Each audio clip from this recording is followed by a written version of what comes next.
ഓം ശ്രീനാരായണ പരമഗുരവേ നമഃ. സുപ്രഭാതം. 1441 ദിവസമായി ഇന്ന് 2025 ഏപ്രിൽ മാസം 25 വെള്ളിയാഴ്ച, 1200 ആണ്ട് മേടമാസം 12 ഗുരുവചനങ്ങളിലൂടെ ഭാഗ്യം കൊണ്ടോ പിതൃക്കളുടെ അനുഗ്രഹത്താലോ ലഭിച്ച ധനത്തിൽ നിന്നും അല്പം പോലും അവർക്കായി കൊടുക്കാതെ തനിയെ അനുഭവിക്കുന്നവൻ നിത്യവഞ്ചകനായി തീരും. ശ്രീനാരായണ ഗുരുദേവൻ.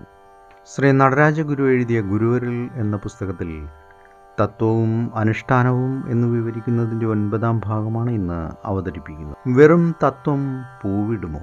അതിൽ നിന്നും പ്രയോജനമുറ്റ മധുരക്കനികൾ എന്നെങ്കിലും ലഭിക്കുമോ?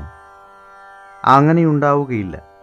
ഗുരുവിൻ്റെ തത്വങ്ങളെല്ലാം മാധുര്യമുള്ള സങ്കല്പങ്ങൾ മാത്രമേ ആയിരിക്കുകയുള്ളൂ എന്ന് വിചാരിക്കാനാണ് ദീർഘദൃഷ്ടിയില്ലാത്തവർക്ക് തോന്നിയത്.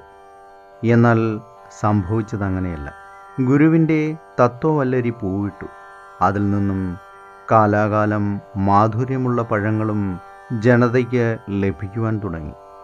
താൽക്കാലികമായ പ്രയോജനങ്ങൾ പലർക്കും ലഭിച്ചതിനു പുറമേ കാലാന്തരത്തിൽ മാനവലോകത്തെ ആകമാനം ബാധിക്കുന്ന നന്മയുടെ നവമുകുളങ്ങളും അവിടുത്തെ ധ്യാനാത്മക ജീവിതത്തിൻ്റെ പൂന്തോപ്പിൽ അരുണോദയം പോലെ നിശബ്ദമായും കരതലാമലകം പോലെ നിസ്തർക്കമായും ഒന്നിനെ തുടർന്നൊന്നായി വിരിയുവാൻ തുടങ്ങി. ഏവർക്കും നന്മ നിറഞ്ഞ ഒരു സുദിനമായിരിക്കട്ടെ എന്ന് ആശംസിച്ചുകൊണ്ട് നിർത്തുന്നു. നന്ദി, നമസ്കാരം. ഗുരുധർമ്മം ജയിക്കട്ടെ. ശബ്ദം നൽകിയത് സുജീഷ് മഹേശ്വരി.